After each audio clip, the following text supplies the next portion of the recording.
Thank you for all being here, and thank you to our panelists for joining this conversation. My name is Işın Önol. I'm a New York City-based curator, writer, and art educator. And until recently, I served as the director of curatorial research at the School of Visual Arts, curatorial practice, MA program. And I'm very excited for this conversation and thankful for the opportunity.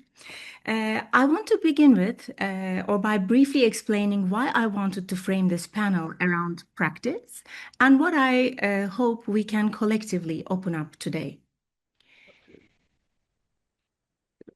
When we talk about curatorial or artistic work, we often talk through outcomes, exhibitions, publications, programs, moments that become public. These are important, of course, but they are also only the visible surface of something much larger. What interests me here is everything that happens before, between, and sometimes instead of those outcomes. When we say someone's practice, we usually mean something that has formed over time, not a single project, but a way of working and way of thinking that has been shaped by years of decisions, relationships, negotiations, refusals, responsibilities, and care. Practice, in this sense, is not just what we do, but how we have learned to judge situations, how we read context, how we decide what to enter into and what to step away from. After many years of working, I find that I can finally say I have a practice, not because I have produced more, but because my way of working has been transformed by experience. My approach to projects, to institutions, to collaborations, to collaborators as well, to contracts, to audiences, to ethics, and to risk is very different than it was earlier on. Much of that difference is not immediately visible in exhibitions or publications, yet it fundamentally shapes everything that becomes possible. This panel is an invitation to think about practice in that expanded sense, not a synonym for productivity, but as a durational condition, a field of relations that accumulates over time, a space where decisions are formed, deferred, or withheld long before anything reaches public view. We are interested in the invisible labor that sustains cultural work, the conversations that never turn into projects, the ethical limits we set for ourselves, the responsibilities we carry across years, and the forms of care that do not leave a trace but nonetheless define how we work. Rather than proposing a fixed definition of practice, this conversation treats practice as something that is continually shaped through lived experience, through accountability, through moments of rupture or refusal, through long-term relationships with artists, communities, and institutions, through learning not only how to act, but when not to act. Bringing together Hoor Al Qasimi, Charles Esche, and Ruth Estévez, whose work unfolds across very different institutional and geographical contexts, this panel asks how practice operates as the connective tissue of the field, how it shapes what becomes possible, legible, or sustainable over time. The questions guiding today's discussion are not meant to be exhaustive or prescriptive. They are prompts meant to open space for reflection, for thinking out loud, for sharing experiences that often remained offstage. My hope is that through this conversation, we can begin to articulate practice not just as a set of actions, but as a lived, ethical, and relational process that evolves across time. Here I introduce our panelists briefly. Hoor Al Qasimi is the president and founding director of the Sharjah Art Foundation and is president of Global Studies University in Sharjah, United Arab Emirates. She also serves as president and director of Sharjah Architecture Triennial and is a board member of Kunstwerk Berlin and Ashkal Alvan, Beirut. She chairs the advisory board for the College of Fine Arts and Design at the University of Sharjah. In 2024, she was appointed to head the Sharjah Creative Quarter. In recognition of her significant contributions to art and culture, Al Qasimi was named as an officer of the Order of Arts and Letters by the Embassy of France in the UAE in 2025.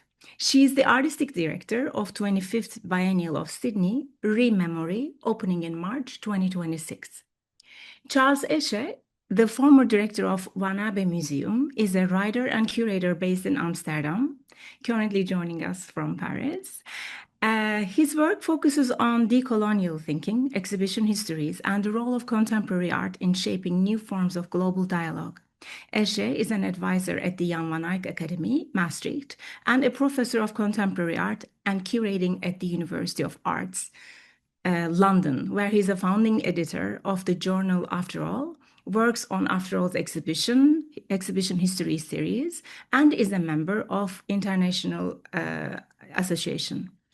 He is currently now a resident at Stade International des Arts and in Paris, and is the author of the upcoming 5th volume of Thoughts on Curating series published by the Sternberg Press.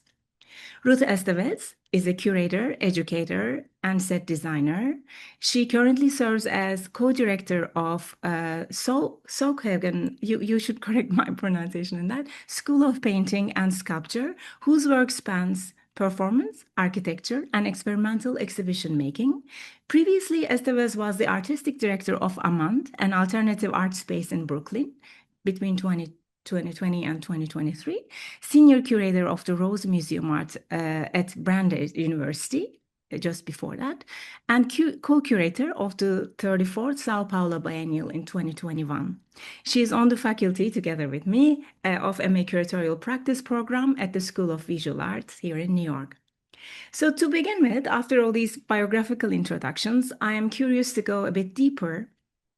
That's why I would like to ask each of you to briefly describe your practice as you understand it today. Not by listening projects or roles, not by listing, of course, necessarily projects or roles, by reflecting on how you work, how your decisions are shaped over time, and what feels most defining about your way of practicing now. Thank you. Who would you like to start? All right. Well, for me, it's been a long journey, of course, like everybody else on the panel. But I think for me, I grew up on the job and I've learned a lot. My background was an artist, and I decided I could create a space for other artists and be able to kind of figure out because I think sometimes there's a disconnect between institutions and the artists, and trying to be this link, but at the same time, not just with the artist, but also the public. So I always try to put myself in every position, which means sometimes I get a little bit too passionate about things, then I get a little bit too stubborn and hard-headed and fight. But at this time, I think there is something kind of it's important to listen to those voices. I think it's important to listen to the artists. It's important to listen to the team you're working with and to listen to the public. And a lot of institutions have that distance or divide. There's a hierarchy. And for me, that has been kind of the important part of my practice. So when I've gone to work in different places, like in Lahore or Tunis, I always try to work with the local team and work with the public and artists when I do things. So it always creates a more unique experience in that kind of situation. I'll leave it at that. Thank you, Hoor, for this brief introduction. Charles, can we then hear from you? Yes, hello. Thanks for the invitation. As you say, I'm in Paris at the moment, and I'm writing my PhD, which means that I'm reflecting a lot on what the last 25 years meant.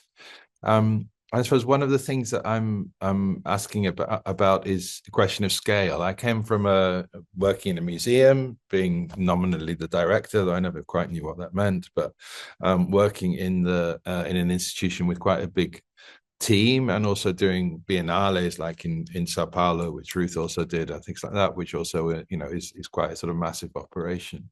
And now working more or less in partly solitary confinement in terms of writing, which is the necessary part of writing.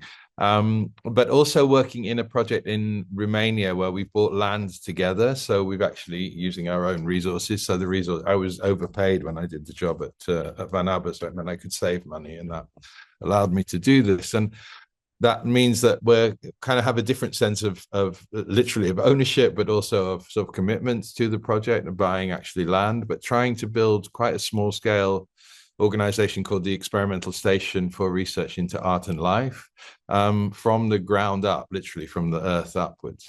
And that feels kind of appropriate at the stage we are at the moment. So I'm thinking about the scales that I've worked in and where the appropriate scale is to put your energy at the moment, and whether the large scale operations are really feasible to bring a kind of radical agenda or a social change agenda to it, or whether it's actually small scale educational initiatives, small scale and initiatives that try to I mean, I remember I'm Western European, so I was brought up in the decaying aftermath of social democracy. Essentially, we understand social democracy as being this negotiation between Stalinism and Nixonism, I suppose, and capitalism. And you know, when one side of that seesaw left, there was no balancing anymore, and gradually that social democracy has decayed. And that was basically my life. I mean, that's the experience that I've had, is that experience of decay. I often find outside of Europe that there's a lot more opportunity than there is inside Europe because of that decaying background that we have. But nevertheless, as a Western European, I feel we should try and understand what the role might be for people like me, people with my body, if you like, within this context. Also in terms of gender and in terms of the privilege that I have. So, I mean, those questions are the ones that are mostly occupying me. Like, what are the appropriate scales for 2026 and for the mid 21st century that we're entering, and what would be the opportunities to keep a kind of critical but also propositional culture alive at a time of polarization and of flattening of perception, of capacity, of human imagination, I would say, at the moment, and how that can be liberated to some extent by small scale initiatives and by talking to each other and by having these sort of intimate encounters. I'm going to leave it there as well. Thank you, Charles. It's exactly the point of such conversation, and indeed, thank you.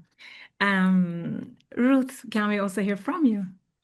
Of course. Well, first, thank you for the invitation and to be in such a good company with all of you. I know you asked to talk about the invisible part of our practice, but I would like to start with a little introduction. It might be a little bit cheesy, but I think it's so important for me. Like, I think something that really shaped my path, both as a curator, as a performer also, and as a writer, has been, actually, I grew up on the top of a movie theater, very kind of cinema paradise style. And I come from a family with not interest in art and culture. So having the chance to watch films 3 or 4 times a week when I was a very little girl for all my childhood, I think was really interesting. I became really deeply in this idea of like stories, retelling them, reimagining them, and often sometimes inventing parts of never actually happened in the movies. So I think I like to define myself. I always has been a storyteller. So sometimes I told my own stories. Sometimes I edit other stories. Sometimes I work alongside other people to help to sell their stories. And sometimes they are artists. Sometimes they are other individuals, because I work a lot with archive, with voices, with bodies, with fragments. But especially in terms of the curatorial work, I slowly realized actually that telling stories is not that simple, that it depends on the context, the circumstance, the possibilities, the responsibilities, and sadly, very often, who control the resources that allowed for these stories to be told. So this awareness has been expanding, but also bringing a lot of pain sometimes to my own practice, but also really thinking about working collaboratively and this kind of ongoing search of how to work together. But also something that Charles said that for me has been always very important is the scale. Yes, like you can organize a large biennial, but you can also do an intimate project in the house of somebody, because this story needs to be heard in a certain moment, and always experimenting with the formats of doing that. So I think for me, my practice was never about having the power of deciding, but really has been always working in university galleries, in theaters, also very close to live art and performance. That's what I have been doing all my life. So in a way, it's a very risky and complicated to negotiate when you work with such a practice that has this lack of support, and perhaps because they don't feed the market in the same way, I don't know. So when I am at that moment, I have to say that I sadly, and I'm not saying this with pride, I have very little patience at this moment of my life sometimes to come with conversation, especially here in the US, with the people who hold these resources, and sometimes they are the one actually at the end running the institutions, and how little harmony, how little respect built in the creation of teams in museums and the collaboration with artists and so on. So I think for me in recent years, I have been more and more embedded in education and learning. And I run here in art school in the US. I teach both artists, curators, and I think I really feel comfortable right now to be in this sort of kitchen where you are figure out with people that are still trying to figure out what is their role as artists and curators, that how they can imagine these structures. And I know perhaps it's very focused here in the US, but I think sadly the educational institutions sometimes they put too much emphasis in the idea of like building a kind of successful path, whatever that means. So I think for me it has been a lot in the past few years, like how to keep this anxiety down and actually find other structures of work. So what I like to say is like I feel now more in the kitchen than in the living room, but also here and there in this regard. But so yeah, thank you. Thank you, Ruth. I think some of those answers cannot be directly given to the students because they will also be shaping their practice over time. So coming to that, I'd like to a little bit focus on this idea of duration and formation.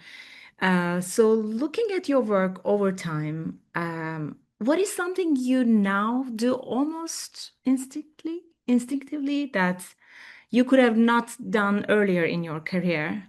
Not because of skills acquired, but because your sense of responsibility, judgment, and relational awareness has changed. Also, maybe additionally, I could say, Charles was speaking about decay, like what sort of political environment we are in, what is going on today. Of course, they also shape these decisions. And also there are these geocultural contexts that we are functioning. And also, as you both mentioned, the term scale, of course, these are all impact. But I'd like to ask more about your personal professional history that when you look at your recent decisions that could be done today based on not only experience, but how your thinking has formed and evolved that you didn't necessarily have, let's say, 15 years ago. Again, just repeating the sense of responsibility, judgment, and relational awareness that changed for you. We don't always have to go in the same order, by the way. Whomever would like to jump, feel free. But Hoor, I think you're ready. So maybe. Yeah, I think, well, we learn a lot with age, of course. So there's a lot that we learn along the way.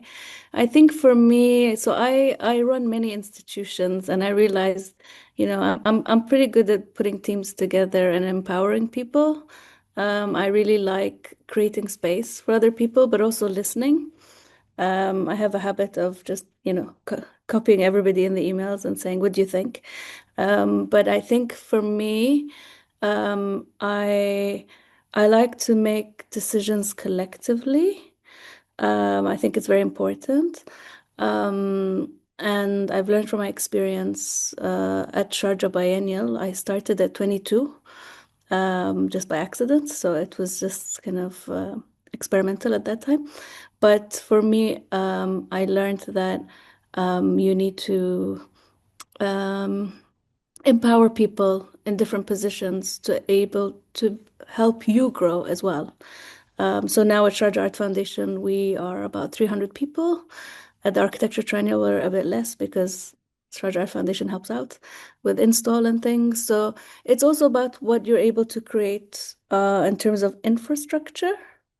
Myself and the team, we all learned on the job. So I think it is about infrastructure, it's about skill, it's about learning, also with the universities, etc. At a time where we didn't have what, let's say, a lot of Western institutions took for granted, so we built our own systems.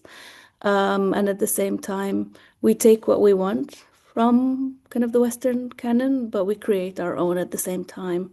And I think that's been really exciting. And there's a confidence in saying we don't have to look towards the West, we can create our own curriculum and we can move ahead in ways that we understand and empower us. So I think that's, yeah, what I would take from it. So you said, you mentioned about taking decisions collectively, which is a very important aspect of the work, I think, but not always the easiest. I mean, look at our democracies. We can't take our own decisions collectively in our respective countries.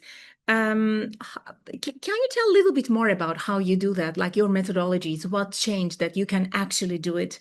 Like maybe the themes that you already established and worked within years, it's easier. But when you are in another context, such as, I don't know, running being the artistic director of Sydney Biennial, it's all of a sudden another context where you want to take decisions collectively and would like to apply that knowledge. But how are your methodologies that you bring that difficult task in a situation where I don't know how the decisions are made there, but I'm sure you're facing sometimes the problem that decisions are not necessarily taken collectively, and there is more like top-down situation, more hierarchical system, and then there is some sort of a clash that you need to solve. Yeah, I think there, of course, there's a top-down. I'm kind of in the middle somewhere, but I would take decisions, let's say, with exhibition design, for example. The exhibition designer would say to me, like, I have an idea, I would like to do this. I would encourage them. I would say, actually, what do you think? Do you think this is the right space? I wouldn't try to push or insist. I would like to listen to them at the same time, because I know it's also, I respect their position and their experience as well. For me, after doing this for such a long time, my role is to support, encourage, and inspire younger people to do the job, not to be there to say, no, you should do it this way, and this is how it should work. So that kind of collective decision making at that level, let's say. Or for example, in Aichi Triennale, I would ask everybody that I was working with, curatorial team, but also the curatorial team and advisors, to suggest artists that they would like to see in the show, and then made decisions selecting artists that they recommended, So I feel like that way I learn as well. And it's more rewarding for me. Yeah.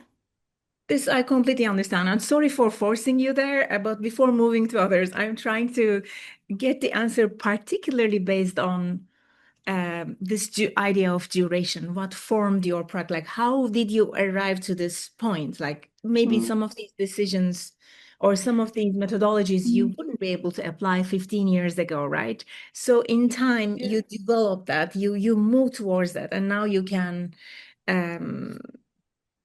very openly say that this is your practice, but it wasn't a decade ago. Maybe it's decision-making fatigue. I don't know, but I think as you grow, you let go of certain things. I think that's it's important to let go of control of certain things sometimes. Yeah. Sorry, Ruth has something to say. It's very similar, but in a way, for me, it has been like a process which has been unlearning and learning, in the sense that I come from theater and from collective theater, when I was young, in a way, was a lot about always taking decisions together, and not having hierarchies on who was the one taking the decisions or not. But slowly and in a circumstantial way, when I started working in museums, I think something that I have been learning, and I don't know why at that moment I unlearned from what actually this idea of decision making is, like always taking all the responsibility. I think, and when I was younger, I was always like, okay, I will be like the mother of the situation, in the sense that, okay, I invite people to do something, and if something goes wrong, it's me who, and actually it was more about the fault than the joys. I like it to share the joys, but when something was going wrong, it was always me, and that was frustrating me a lot. So something that I do now is like completely transparency from the very beginning. I think, and I say that in a very honest way. I think when I was younger, I was way more like, okay, I don't know if I should talk about this or how I should disclose that, or like always trying to protect people. And I think in a way for me now is more, okay, this is what it is. That's how we, both with artists and other colleagues, is like, okay, how we do this, no, and how we confront that, and are we be able to do it or not, so be way more like collective, and giving this responsibility to each one. Even now running an art school where I have almost 100 souls like kind of around me for a period of time, like all the time, day by day, I never like to take the role of I am the mother, deciding and taking and protecting. It's like, no, we do it together. And what means that in a community? It's a lot of joy, but it's a lot of sacrifice. Yes. So what are you able to sacrifice also as an artist, no, in this process? So yeah. Thank you, Ruth. Charles? Yeah, no, I mean, I think it's really interesting, this question of collective decision making, and I think it's very right. I think in the last 15 years as a director, I suppose I'm unhappy with that term, but it's the one that I've inherited. But in that position, then I think it's been much more a shift from. I suppose what I imagined it was, I never had any training in management or anything, so I have no idea whether this has any relationship with theory, but I imagined it was kind of setting out a horizon in a way and sort of pointing Lenin-like at the horizon and saying, we need to go there. And now I think it's much more, in the last years, it's much more been about leading from behind. In other words, sort of following and trying to maybe suggest certain trajectories that are already underway, to suggest certain modifications to them along the road. And that's been quite encouraging in a way to as Hoor says, that it's something that you then start learning rather than you have to have all the answers, which is a relief. I would say something that's interesting that I've experienced is that idea of horizontality or sharing responsibility is also stressful for the people that are getting it, because the advantage of the sort of Leninist model, if you like, is that everybody can just follow with unthinkingly and not have to sort of engage fully in the processes that the institution's are part of. So you also have to take on board the fact that people are vulnerable to that question of responsibility, even though politically it seems right. You're also often, have a higher salary and things like that. So I think that's something that we haven't quite worked out. I mean, the experience, certainly in Western Europe, of precarity is much greater than it was, say, 15 years ago. And so that, combined with the sharing of responsibility, means that there's a lot of burden on people, both to make the right decisions, which might then affect their contract or not, which might affect their existential questions for them. And that puts a lot of pressure, whereas, we used to have a system where there was a fair degree of protection in employment and things like that. I know that's not true in most of the rest of the world, and that's the privilege of Western Europe, but certainly that breaking of sort of trade union agreements and things like that, which has been very much the story of neoliberalism, is one that has produced a lot of anxiety and a lot of stress in people. And so this question of sharing responsibility goes alongside that feeling of being taken advantage of, or being exploited more and more, I think, within the capitalist system. I think one thing that's changed for me that's maybe slightly different is the responsibility for the invitation to an artist has become greater than it used to be, I think, because particularly I'm thinking here of the principles of Lumbung that Ruang Rupa introduced to Documenta, this idea that actually we should think about the circulation of resources in a much more complicated way, rather than just extracting, particularly if we're working with the global South from a Western European position, just extracting the art and presenting it and then claiming some kind of sort of idea of a conquistador or something, a sort of discoverer of these artists or whatever, which are then brought back to the treasure chest, which is the museum. I mean, I think that what Lumbung did, but it was happening a bit before, but Lumbung defined it, was that there is a huge responsibility to what's happening in the places where these works or these artists are functioning, and to what extent the institution needs to be responsible for those communities, not even just the individuals, but those communities, is something that I think we still haven't come to terms with. It's a bit like these sort of economic systems where they declare, the climate to be an externality, so they don't have to worry about destroying the climate because it produces economic growth.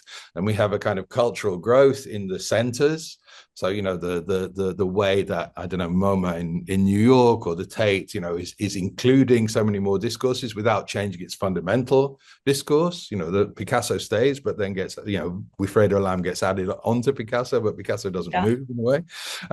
That process is one that doesn't really take account of the sort of extractivism that's the heart of it, and the idea of a sort of international treasure chest, which it's building up.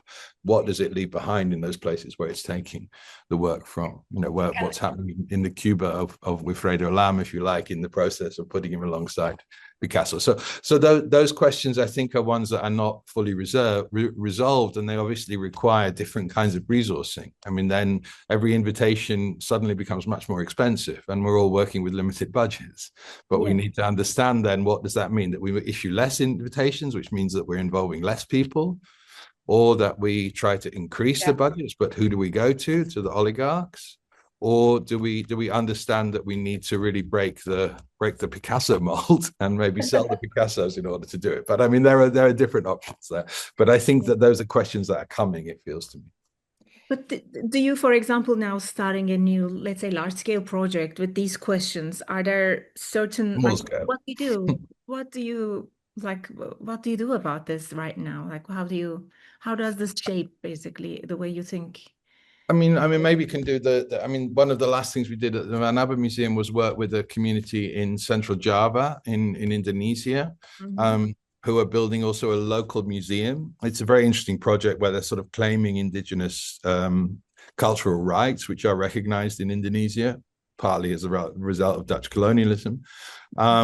But they're not indigenous in the normal ways in which that's understood, because they're a relatively new community. But they're building traditions which then can claim the rights of the indigenous while being constructed traditions that existed only for a short period of time.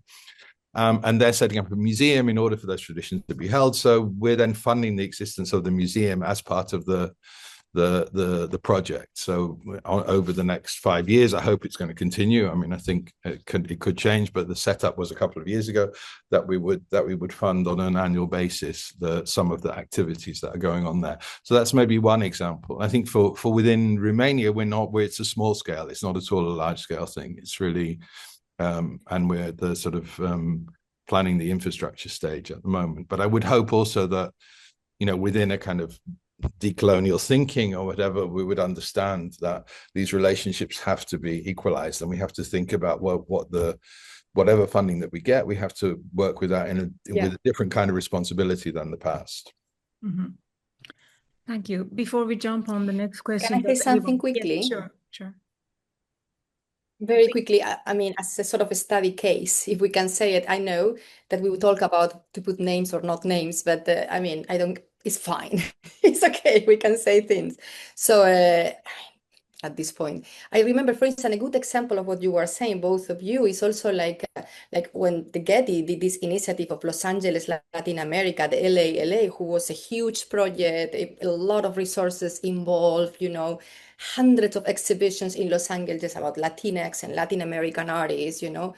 But it was actually, and I'm sorry, but that's how I felt, that it was actually very little collaboration with scholars and different researchers and different people who was already working on that topics for a full life, you know. They will go, they will visit, they will acknowledge, you know. I was, you know, in the catalog or something, but very little invitation. Of course, not even to say collaboration with museums in Latin America was like that, was not even that, or even translating things in Spanish, or even thinking about, okay, what I am putting, what kind of research we can do that is new. Or so in a way, for me, at the end of the day, and I'm sorry to say that, yes, they put more Latino and Latin American artists into the market, so you will see them more in galleries and things like that.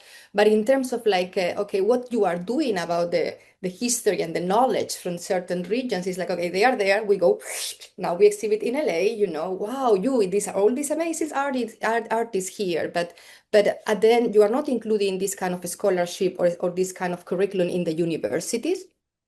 I mean, the way how universities are still teaching things, I mean, it's like excluding a lot of these artists, a lot of this knowledge, you know. So it's like they put a lot of emphasis and money in showcasing and saying, okay, this is the one, we are the one doing it, but very little in other things that for me will be fundamental and will be lasting forever or for more years. So that's for me was a good example.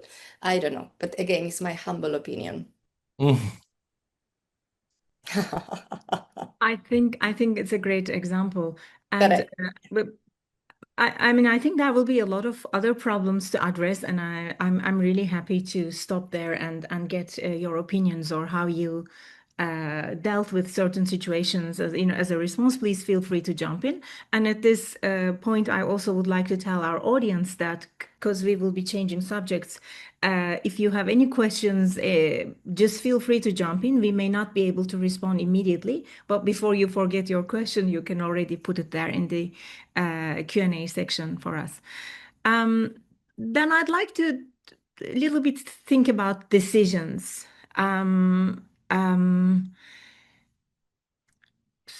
Also based on maybe more recent practices, you will respond inevitably, but you can also think about the past. Can you speak about a decision, refusal, or hesitation that never resulted in an exhibition or project, yet meaningfully shape how you work afterwards? Like certain artists you decided not to work with, certain institution you decided not to work with, certain fundings you decided not to get, or certain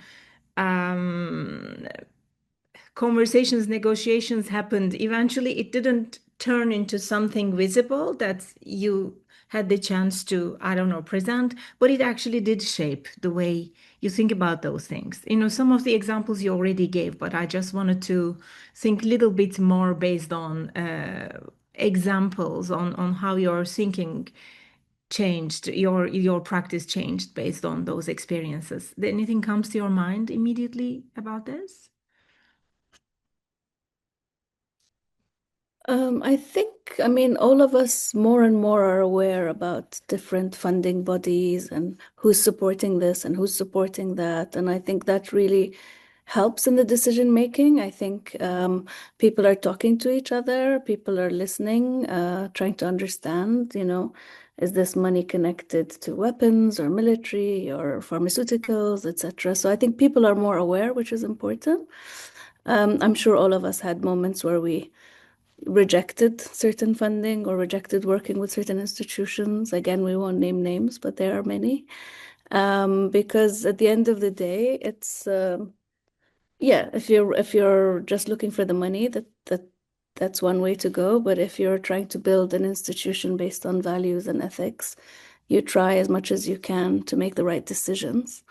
But yeah, I'm just gonna leave it at that. But for me, it's also the idea that more and more things are made available. People can see the family tree of who owns what and what powers hold certain spaces. So it's become easier to be aware and not say, oh, I didn't know that this money was connected to whatever. Yeah. Thank you. Ruth, Charles, would you like to add anything to that, or? I'm trying. I mean, I've probably tried to say yes more than no, I think, to some extent. What I'm thinking is that the I mean, Hoor's right about the sort of the origins of the money, and I think as looking into that becomes something that we're all sort of practicing now, and that becomes important. But it's not only the origins; it's also the way that the private money comes in, what conditions are attached. And so I suppose things that I've said no to that I can sort of consciously remember are things where it's been clear that there's a sort of deal that's being made in terms of the profile of a collection, or in terms of the influence that somebody would want to have over, say, the purchasing decisions of an institution. So that the money is very much contingent on a set of deals which are made behind the scenes. So they're not in the contract, but they're clearly implied. those implications, I mean, I think I was a bit, I was naive initially, so I would sort of go into negotiations without initially. Anyway, I've learned that now without fully realizing what the implications were. But I think often there's very little transparency about that. A private collector coming in and saying, "I'll give money for an exhibition," or "I'll give money for a museum," but then the conditions become a sort of unspoken set of obligations. Which and once you enter into that dark tunnel, it's hard to exit. And so I think that's something where you need to be quite attentive to what, and it's not always the case. No, I mean, there are good oligarchs, if you like. I mean, I think there are people that can support it, but I think it's often possible that there can be that discussion needs to happen more openly and more transparently. And maybe at times it's okay to give way to certain obligations, but then that should also be on the table and not hidden. And I think a lot of that is hidden. And I think public institutions funded by private money, which is more the case in the United States, that they need to think about the responsibility to be transparent about the conditions in which they're working, and who are they serving there through those kind of deals that are made under, if you like, under the table, semi under the table, let's say. Yeah, that's one thing I can think of. There may be some others, but that's but I think even worse, Charles, I think I has been seen not often, I think, and now I think I'm pretty hardcore with my decisions in many ways, but I think in the past I was even thinking, okay, even if I know from where the man is coming, or like, from where this person is like having their fortune or whatever, I always have this kind of naive idea that yes, but I'm going to transform that in something good, this idea of a transformation. So if the thing is about, if this person is highly contributed to the gentrification of an area, but I'm doing project that will pay back to the community, but it doesn't work at the end. It doesn't work, and kind of destroy the people around. So I'm much more aware of that it has to be transparent. You have to understand really well from where this money is coming and why they are doing that, no? Because again, I mean, it's not just let's try to transform that in something good because art is good. Of course not. I mean, it is, but it's not. So anyway. No, I agree. I think, I mean, maybe to just come back, thinking about it, this idea of reformism, which is something that I was brought up with, really, which is this idea that the institutions are reformable, or it's possible to work with the society in which you're existing, because there is a sort of democratic settlement which allows you to have a certain agency. I mean, I think all those things for me are now very questionable. I think that there needs to be a possibility to take a stand and to say this is what I'm trying to do, and if people want to come along with that, wherever they are, whatever their background, given that the money's not produced through genocide or something like that, then we should be able to consider that. But it's us taking the stand and saying this is what we want to do, rather than saying yes, I can try, while being instrumentalized, I can also instrumentalize, so I can take the money from a source which is gentrifying in order to oppose gentrification. That process, I think, is, as you say, I don't think that functions. This idea of sort of reforming capitalism, let's say, is not something which I think is on the table anymore. I mean, It is what it is, and it will continue to be this sort of beast that tries to swallow everything and tries to monopolize the economic model, and the only way to oppose it is to be rigorously opposed to it, not necessarily as a whole system of thinking, but as a system of exploitation, a system of monopoly, sort of anti-market, if you like. I mean, that's you just have to say no, to Elon Musk. There's not a mutual instrumentalization that's going to happen there. It just has to be no. And I think that's what society is very bad at doing at the moment. And I think that the art world is a part of that problem. And very quickly, something that is happening now, I think is very much in the I mean, I think it's everywhere, but in the US it's very clearly like how a lot of what we call the oligarchs, who normally were like in museums or donors, they are now like in a way like opening their own spaces. And I am calling them I'm not saying that everything is wrong, but they were tired of the bureaucracy in the museum, because in the museum, of course, the decisions are taken by different people. So it's not like you said, I want that. But now they are opening these places what I call doll houses, where you take a doll, you break the leg, you put it back, you break another leg, you put it back, you know, and it's everything is fine. And it's like some people who is not trained actually to open a non-profit or to work, or to actually build a team with people who is knowledgeable and know how to do that in different ways. So I think this is a phenomenon that is happening, and it's kind of dangerous. And of course, it's utopic for me to say, especially in this administration, that that it should be more state money and things like that, of course, and more public institution. This is an utopia in this country forever and ever. But it's a phenomenon that is happening more and more, this doll houses effect that I like to call, that is complex. I agree. Before moving on to my next question, there is one question from an audience member who is also a student at our MA program, Sophie Barford. She particularly asked it to Ruth because of what you said earlier, but I think it's also open to others. If you think about non-extractive practices and representing voices from Latin America, for instance, what would be the strategies to include these voices in an ethical way, she asks. It's a long question to answer. I think when I was putting the Getty Pacific Standard Time, and it was a very specific case for me, was really related. Like, if for me was a lot of to go there to extract it and exhibit it here in the structures, because of course sometimes in their own countries, in their own places, it's not the structure, it's not the possibility, or it's other kind of possibilities, you know? So for me, in this precise case was that, and I think what I was missing is like in a state of like only showcasing, you know, exhibition is like, if in certain university, in certain school, the curriculum of what you learn, you know, will be already changed. You will have the opportunity to get to know other artists, other scholars, other kind of texts, of course, beside of the actually kind of changing the way how university works. I think at the moment that these practices are exhibited, there will be way more knowledge and way more kind of honesty in how they are exhibited, in a way, if they have to be exhibited. But for me, it's like we are working only on the surface always when we think about, yes, the producing exhibition. So that's because it's the thing that is more visible. So I don't know if this is a very difficult question, and one that I still struggle in. Yeah, you reminded me, Ruth, actually, we did a show on Egyptian surrealism with the Ministry of Culture in Cairo, my colleague Salah Hassan and I. And we decided we're going to do the conference at the American University of Cairo and to do the exhibition in Cairo. So it wasn't about doing the show in Sharjah, but actually bringing out pieces that have been in storage for such a long time in Cairo and creating a space to have this exhibition. The show did tour to Seoul after that. We didn't manage to take it to Cairo, to Sharjah, too much bureaucracy. But the important part for us was to hold the lecture at the university in Cairo, include people there, and have the show there. And I think that's kind of, you reminded me of that with what you were saying. Yeah.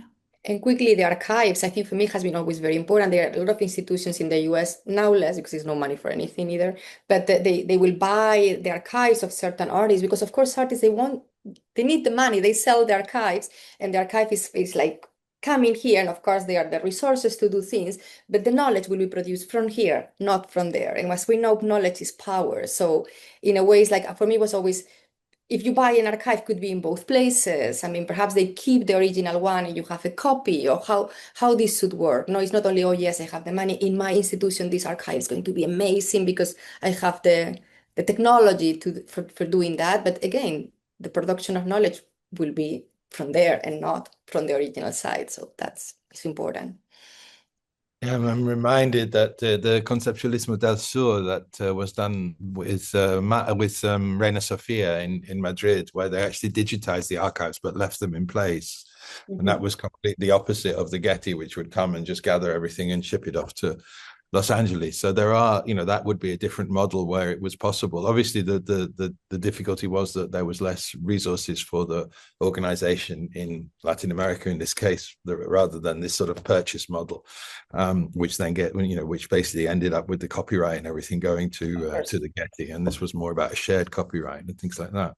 So I think that's true. But I also wanted to, again, remind us of this Lumbung principle of actually the different circulations of resources. And I think that's important.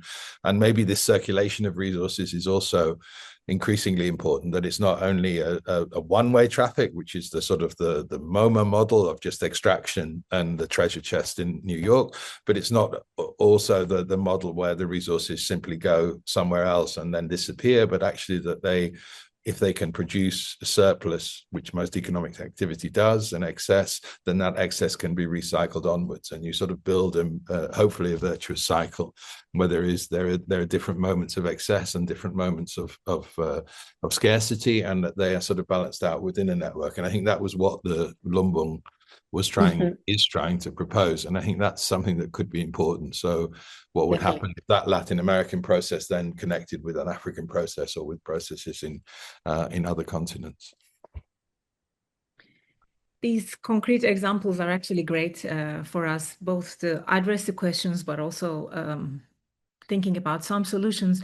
From there, I'd like to jump on the idea of accountability over time. We keep talking about, for example, communities, and this is quite a attempt of a lot of institutions today trying to, not only build communities, but engage existing communities, etc.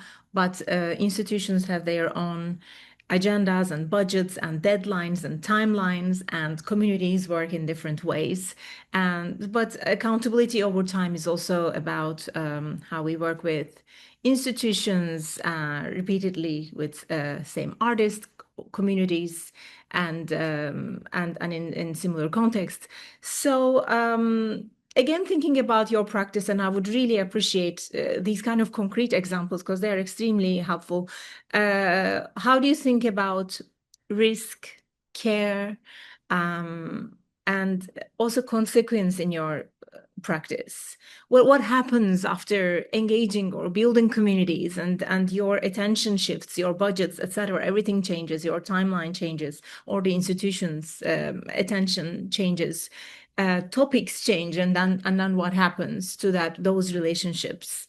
Can you a little bit think about your recent practices on that, and problems that you faced, solutions that you found, how like decisions you made that, all right, I would do this differently now that I had that experience? I mean, I have examples for sure. We've had projects that have happened that have let's just say angered public and community, and it was very early on in our career, and a lot of the staff didn't know what to do.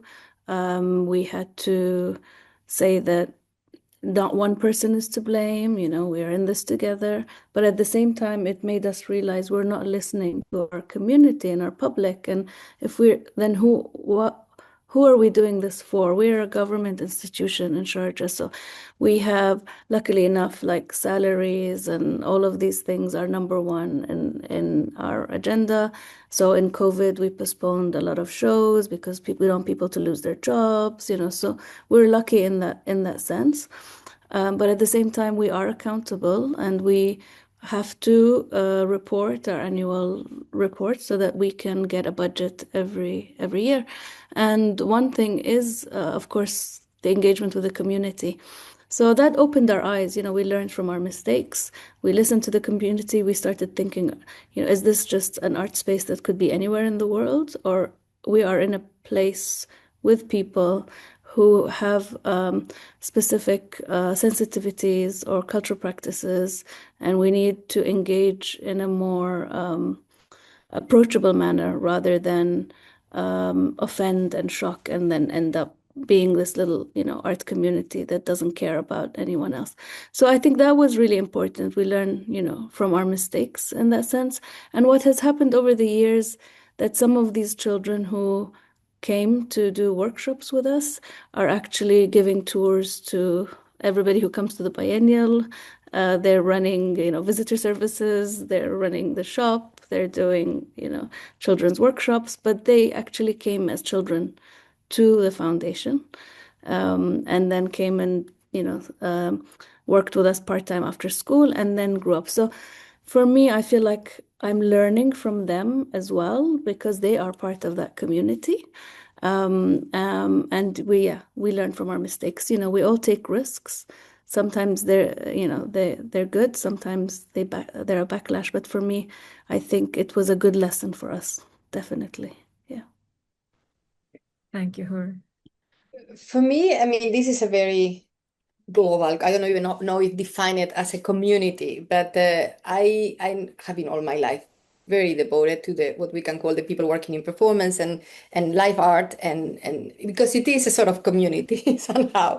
I mean, of course, it's everywhere and in many different degrees, but I think in like museums, biennials, organizations, they love performance until they don't love performance, and in a moment where, I mean, they use it for like kind of activate things and so on, but sometimes when you have to cut fundings, like it's always the first thing that is like put it aside and nobody cares, and some people need to live from that. And I don't think it's about, okay, how we can do performance like collectible, or so. I actually have a lot of doubts about that, but in a way, for me, I don't know, I remember in 2 occasions at the Sao Paulo Biennial, but also working for MACBA in Idiorhythmias, who was a performance program that happened for many years, like during COVID was like that. Okay, what we cut first, performance, of course. So, and I understand because, I mean, you require a present, but for me it was like, no, no, no. I mean, we need to find a way, because perhaps it's through performance how we can find different ways of circulating museums and other institutions. So for me, I was very vocal, and I actually wrote different letters and things. And I was like, no, it's not about deleting and like, okay, now it's not possible. It's like how we can still sustain this practice, because these people need to continue living, you know. So I think for me, in this idea of like, in this specific way, has been all my life working with a very specific kind of artists and work, like very consistent, that people can have a living and can keep producing and doing their work in the right circumstances. So I'm quite devoted to that community, whatever it is and whatever is happening. Yeah. Yeah, I think it's a good question. I mean, I'm reminded of I mean, certainly this sort of listening to the community that you're engaged with is, I think, really important, and it's something that's not in the handbook of art museums and institutions, to be honest. I mean, it's much more about listening to the peers and listening to the sort of the gallery and the art world buzz, if you like. So this, I think, often talks about curating as partly an aural experience or an aural project, but that aurality of listening to the community is something that maybe needs to be increased in the process of developing curating in a different direction. But I mean, I suppose a specific anecdote for me would be a project that never happened, if you like, which and I regret it didn't happen, is a project that partially happened, I suppose, which was with an Afghan refugee who came to work in the museum, was also interested in art, and we got very close, called Shafiq Omar. And eventually we wanted to do a whole Afghanistan project. And then I tried to raise money for it. And what I constantly got from funders was that we're not interested in culture in Afghanistan. We're only interested in social help and in anti-Taliban programs. And culture was simply something which was not on their radar, not on their agenda, and did not happen. And I was constantly struggling with the fact that I felt I needed some validation from outside in order to carry on with the project, because I was very ungenerously funding it through the resources that the museum had. And I wish that I'd put more resources into it, despite the reactions that I got from the funding bodies, which were the Dutch state largely, so the Foreign Affairs Department in the Netherlands, but also from other departments and private funders who were just basically saying, I mean, from the worst kind of racism, that there is no culture there, to this sort of basically sort of developmentalist agenda, which said that there's no point in doing that because everything else is so terrible. And I mean, I really dispute all those measures of what it might have meant to work with Afghanistan and Afghan artists at that time.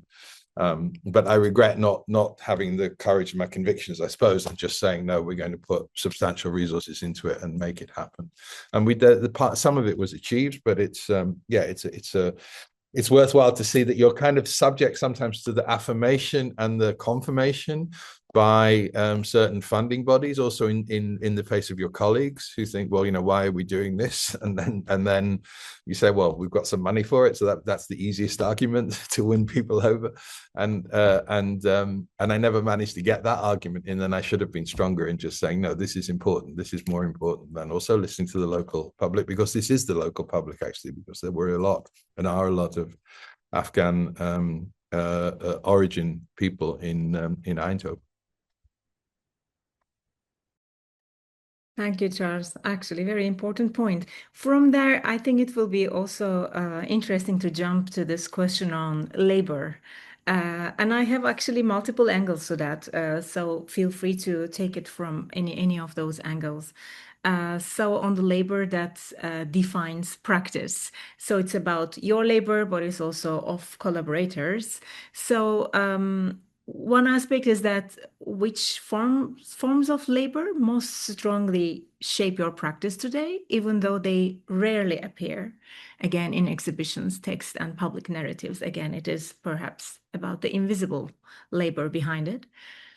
And on the other hand, what kinds of labor in your practice are hardest to explain or justify to institutions, even though they feel essential to you? Again, I just would like to perhaps either think about recent experiences or in a imaginary situation where you're jumped into this new project and you need to convince this very particular additional, worker or people to collaborate with for that exhibition or project to be meaningful. So what is in that sense extremely essential when you think of labor?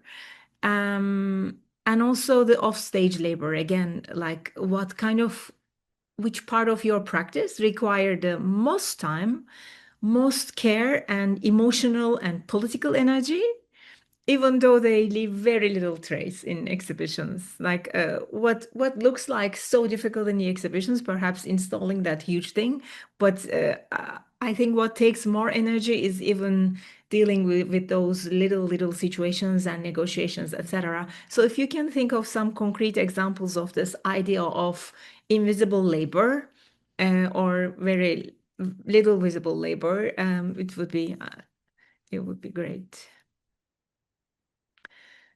Charles, would you like to start this time? Yeah, I'm not sure. It sounds like you have a really good answer to this, actually, Işın. So I think maybe you should answer it better than me.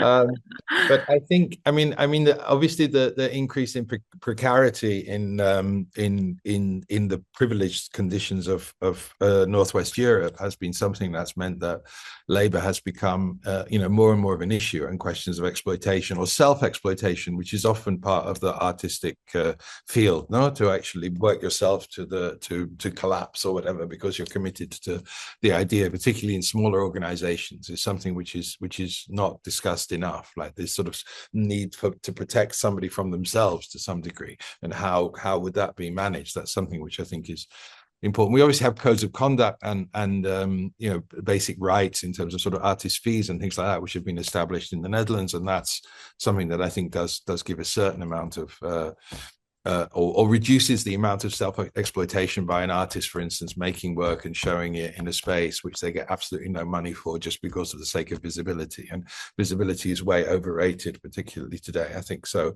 that's something that would need to is being addressed to some degree, at least in the societies where I'm from. But I think that the question of sort of invisible labor is is maybe something that relates to the burden of the bureaucracies that are placed on us. It feels to me that bureaucracies, and this comes particularly out of the experience of Corona, of the pandemic, because there was the first time in my career anyway where the bureaucracy had 100% the upper hand, because when a museum was closed, usually you would respond to a challenge from the bureaucracy by trying to circumvent it in a pseudo-creative way, let's say. I mean, try to respond to it by saying, okay, if they won't let us go left, what happens if we go right? But here there was no left or right or anything. There was just this blanket, the museum will close, that's it, goodbye, forget it. And that enormously empowered the bureaucracy, say in the museum where I worked, to the extent that they felt after Corona that now they had the control over most things. And there is still, I think, a fight in order to win back some of that control from the bureaucracy. And that's incredibly time consuming, not only for me as a director, as I say, but also for many of the other people that are working there who have to satisfy arbitrary accounts to certain funding bodies, arbitrary accounts to certain health and safety initiatives, arbitrary accounts to certain educational bodies, who are all there sitting there consuming these reports, probably never even reading them, but feeling as though they have to consume them because that's told to be their job. So that bureaucratic level of exhaustion, I think, is something that has increased a lot since Corona, and is something that is it's hard to know how to avoid it beyond withdrawing from the processes of the state. But it's something that definitely is an invisible degree of labor, I would say. Great. I have two things quickly. I mean, one, they're different, but they are kind of similar. Something that for me is quite invisible and it's impossible sometimes that museums allocate money for that, because it seems like it's something that happened just by chance. It's like the research. You know, I think for me it has been really, really difficult while working. And I don't produce much. My projects are always 3 or 4 years, a very long research process working with archives or with the specific communities. And sometimes they are 2 years where you basically are in not only in negotiations, but really spending a lot of time in libraries, with archives, with people, you know, trying to put this together. But that's something that is quite invisible. It doesn't become an object immediately, no? So normally sometimes museums will allocate a good amount of money for the production per se, but they don't see research as production in a way. And that's, or even having in the museum people who are dedicated to research, whatever that means, you know, because it's so fast, everything is about producing, that this is something that I think people is kind of forgetting, and is something that for me is super important. That's one thing. And the other, because I have to come back again to that, is like, I remember during my years, like being the director at Red Cat, it was so difficult always. Even Red Cat being a space for performing and visual arts, like how difficult was always to convince to use the resources to pay fair performance artists, you know, to really, you know, give, I mean, even, or like in an exhibition space was somebody doing a movement. It's like, well, yes, I mean, they will allocate the money for a table, but not for a freaking person doing something there. And for me, it was always like, I mean, why? I mean, you know, so this, both research and movements somehow are kind of invisible somehow. And for me, it has been always the story of my life, how to get the resources actually to that. So, yeah. Thank you. Yeah, I have 2 examples actually. Speaking of bureaucracy, for me, as I was saying the other day, we had some bureaucracy in Japan, for example, working in Aichi Triennale, but there was flexibility in listening and changing and moving. But what I'm finding very difficult at the moment is bureaucracy in Australia and Sydney, with having to constantly write reports and constantly have to, not be able to take any step without getting a green light from the board on every little thing. So it slows down the work of the team, because they aren't empowered to make any decisions, and then they cannot respond to artists, and before you know it, a whole year has passed and everybody's panicking. So that kind of bureaucracy has been very hard for me to kind of work with, because I haven't experienced it in other places where I've worked, where it's been more conversational, quicker decisions are made. Another thing I wanted to talk about when you talk about labor as well is a lot of biennials, they happen so quickly, and you have to hire people on the spot. It's stressful for them because they know that after a short amount they have to find another job. So it's a constant struggle and battle. And for me, that was the first thing I changed with Sharjah Biennial and turned it into a foundation, because I thought, you know, you work with people, you invest time and energy training with the team, to lose them just to have to hire somebody again and they have to go find another job, is not only not sustainable, but you don't grow together. And so there are many biennials who turn into a foundation in that way or work with the same people. But I feel like I've noticed in biennials that just have quick turnaround of staff, that people are not as invested because they know if they get a better long-term job that they will just go for that. And I think that's really exhausting. It's really stressful, mentally, emotionally, because 2 years is not long enough to kind of sustain a job for also for insurance and health insurance, etc. So yeah, for me, that's the sustainability is an issue, and to think about the people in those roles that are constantly having to think of the next job. Yeah, sorry. Thank you. Is there anything you would like to add to, or? All right, thank you very much. So I'd like to then move on to this, I guess, important question to all of us.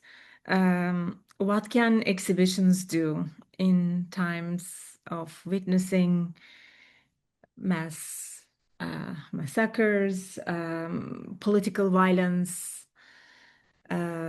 organized abuse, and in times of despair, I guess, constant information of horrible events, but each being in geographies with different sort of limitations in terms of censorship goes and self-censorship goes, in terms of how personal risks goes, and considering the questions that we are and subject matters that we are dealing with, including the responsibilities, of course, towards institutions, towards audiences, towards artists, towards ourselves, towards our families, etc. How in these times, on the one hand, to keep these projects that are meaningful and relevant, but on the other hand, how could solidarity work in this landscape? I mean, you might not have a direct answer, but I think it is important to discuss some of these, and perhaps not completely irrelevant to this, but part of this could be also about thinking of an example of, so you say, I'm glad this exhibition happened because this particular conversation or interaction or exchange between an artwork, an audience, or between people or whatever couldn't happen in another environment. I am glad we did this. Like, what gets you going in this sense? What makes you feel that what you're doing is deeply meaningful and relevant? That makes us keep going on these precarious and exploitative environments. And how could we be solidaric and learn from one another, support each other? I think for us, after seeing all the violence and genocide happening in Gaza, it was important for us to create a space and to create to work on an exhibition, mainly from works from our collection of Palestinian artists, specifically lots of works by the late Abdel Haim Sallam, who was a freedom fighter and a self-taught artist, and many other artists in our collection. And it did something to, it felt like a bit of a relief for people who felt that they didn't know how to address or if they were allowed to talk, but being in this space together and knowing that an institution like us, which is a government institution, was holding this space. And I think that's really important. It's not easy in multiple places, of course, because everybody has their censorship. But I think if you're able to hold space, that's the kind of like the least that you can do in a way. But it's something that I witnessed because we have a lot of people from Sharjah who are originally from, their families are from Gaza. So they don't know Gaza, they know Sharjah their whole life, but their families came from Gaza. So for them, they felt this kind of safety in a way. And I think, yeah, that's as probably, yeah, we're using the works of artists or inviting artists together and claim space. We have, the work of decolonizing art architecture research. We have the DAS school that Charles knows well in Sharjah. So wherever we can claim space, I think it's really important. But it's obviously not enough, but it goes a long way. Yeah. Thank you, Hoor. Who wants to be the next one? Yeah, I don't know. It feels always difficult to say what you're proud of or something like that, I find. But maybe that's my upbringing or something. But it's I think it's, you know, the moments that I was excited. Say take the museum for a moment, but the when we made quite an exhibition and quite a fuss, I suppose, about really opening up the colonial history of the museum, because it was founded by a cigar manufacturer whose tobacco came from the plantations, which were basically using slave labor or enslaved people to work on the plantations during the right up until the 1920s, really, and even 30s, and so that process had never really been discussed. And I think what was nice was to see people from the Netherlands who had always felt that this museum was absolutely not for them, being able to feel, okay, I can actually maybe trust this institution a bit more, because at least it's being honest about its origins, and its origins, which have done enormous harm to me and to my communities, are something that I can now at least recognize that there's a statement. And that's a kind of a goosebump moment when you have people who are saying that to you, or so appreciating that. So that's something that I think you could be proud of. And another moment maybe that I was proud of was when, using the collection, we brought together a work by a Croatian artist, Sanja Vekovic, that was related to the partisan struggle in Yugoslavia. I won't describe it, but related to partisan, and put that together with a work by Patricia Kaserhout, who's a Surinamese Dutch artist who's had embroidered some of the heroes of the feminist heroes, really, of the struggle for the recognition of people of color within the Netherlands. And that we put them in a circle, and actually you could get like kids groups to sit in the middle of it, but actually making this connection between the partisan struggle and the struggle for recognition of identities that were not understood to be Dutch for a long time, still aren't in certain political circles. That linking of those two struggles, and linking of a struggle which is seen to be justified, the partisans, at least to some degree. I think in Croatia these days it's no longer justified. It seems they're going through a process of rewinding histories, but that link between a partisan struggle and a contemporary struggle for rights actually feels to be something that a historical collection, or collections that can reference history, can make more tangible than simply stating it in the way that I'm doing it now. And so those were maybe two moments in the museum. I can think of another for the Biennales or so, but that's enough for me. Yeah, I think it's not necessarily the feeling proud, right? It is also feeling glad that the opportunity was there as well. So maybe you can look at that from that point. Yeah, And, I think so. yeah. Ruth? For me, again, I'm very skeptical of what exhibitions can do today, but in a global thing. But definitely, for me, the project that I feel that it was, at least for me, was a lesson of learning a lot of things, and I think it changed a lot of different people's mind. Was, a project that took me, I think, 7 years of my life. That was The Words of Others, who was this performance on the text of Leon Ferrari about political rhetoric and American imperialism. I always say that performance gives history a second chance. If history can have second chances, I don't know. But I remember, like, we performed this 8 hours performance with a lot of text. It was really focusing the Vietnam War, but in a way it was like understanding history as a loop, and understanding that situation change, but characters are, like, the rhetoric of the characters are pretty much the same. How people talk about peace, but what they are actually bringing is war all the time. And I think because it was a project, we went all over the world with this, like in small communities and in big museums, and small communities and big museums. You know, it was for me also a learning process, because I actually learned how the Christian and Western civilization take different perspective depending on who is reading and who is performing and who is embedding these texts. But it took me all the energy of my life. Actually, I stopped doing it in a certain moment because I couldn't actually keep going. I mean, in terms of energy, I was like devastated all the time we were doing it.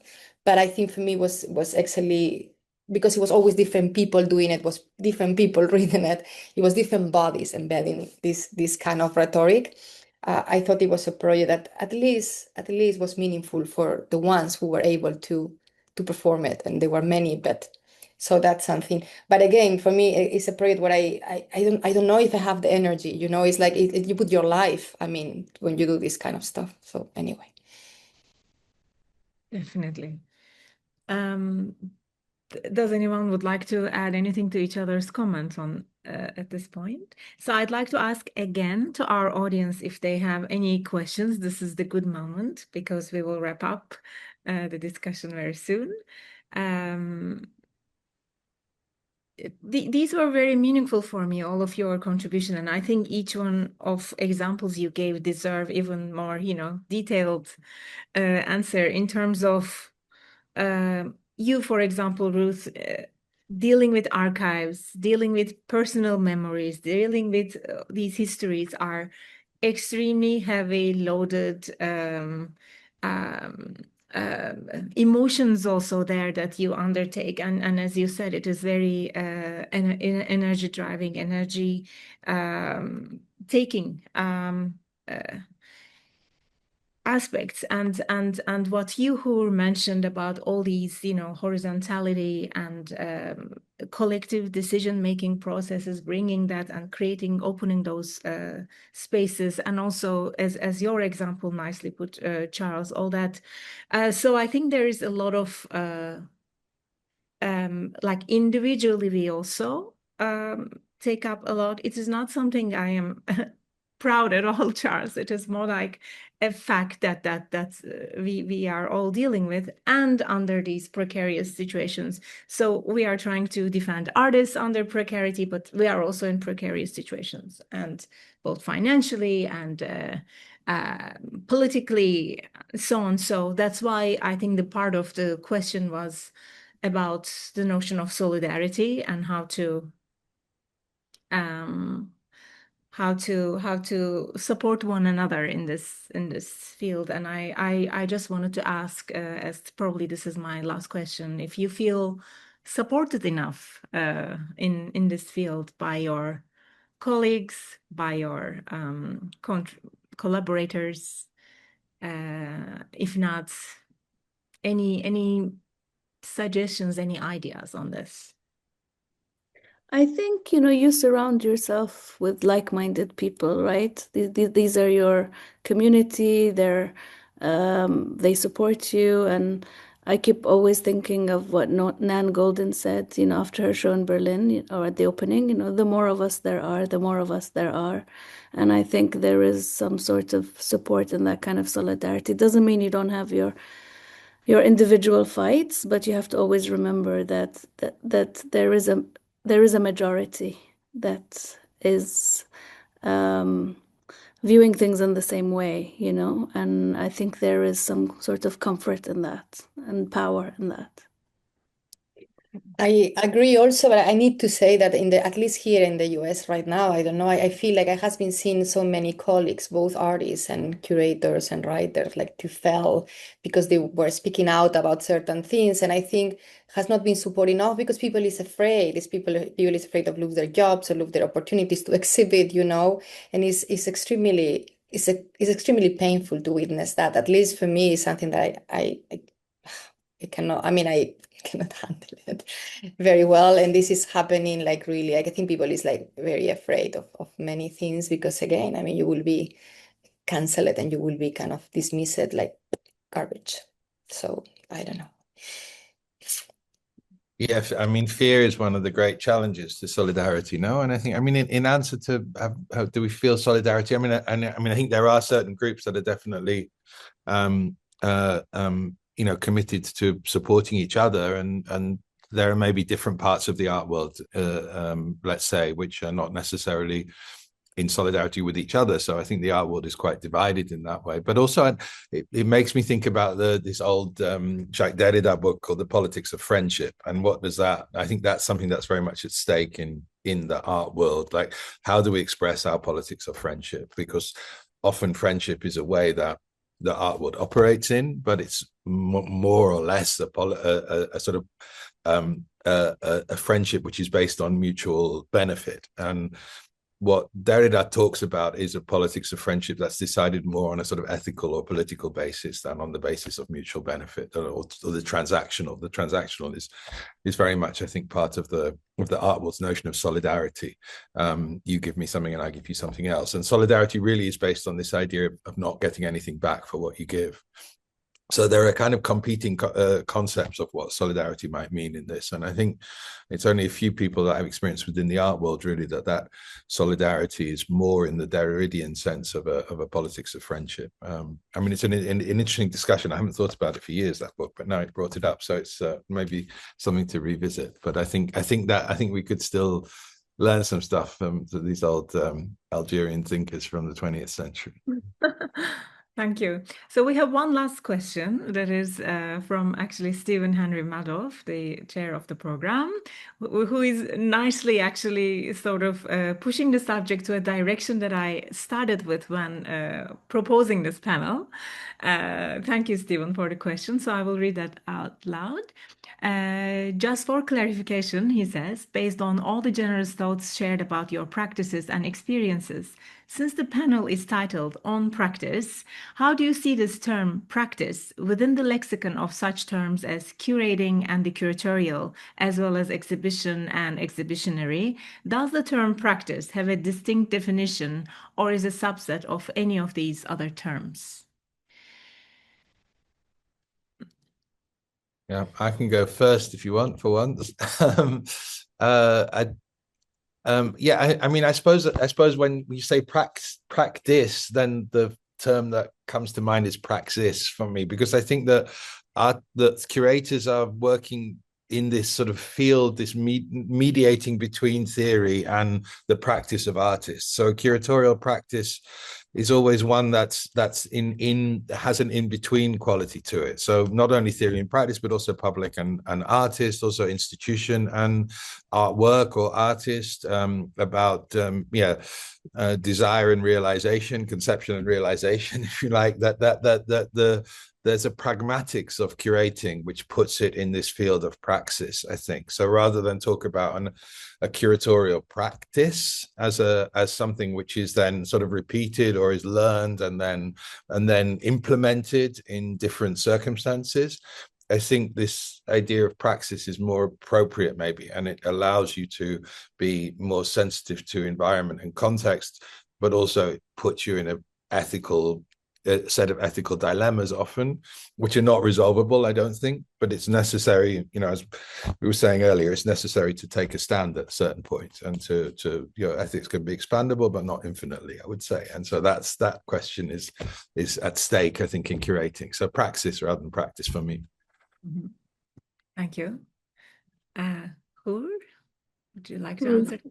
I don't have, I think the answer of Charles was yes, but I'm the same. I don't have anything to add, really. I'm not, able to answer that question. Praxis, curatorial praxis, I like it. Thank you very much. So, I mean, practice in lexicon, I think sort of, we were also thinking about that term, but we wanted to also understand this overall idea of practice that is different than the day-to-day practicalities and the practice behind the work as a larger term. But I think there is more to discuss on that, and I think it's a good point to end the discussion. Thank you very much for your time. Hoor, it's very late there, and I know you're very tired. Thank you so much, Ruth, Charles. It was very fruitful and great experience to talk with you. And thank you to our audience who were here with us and who will be watching this recording later on. Thank you very much. Thank you, everyone. Thanks a lot. Goodbye, everyone. Bye. Bye-bye.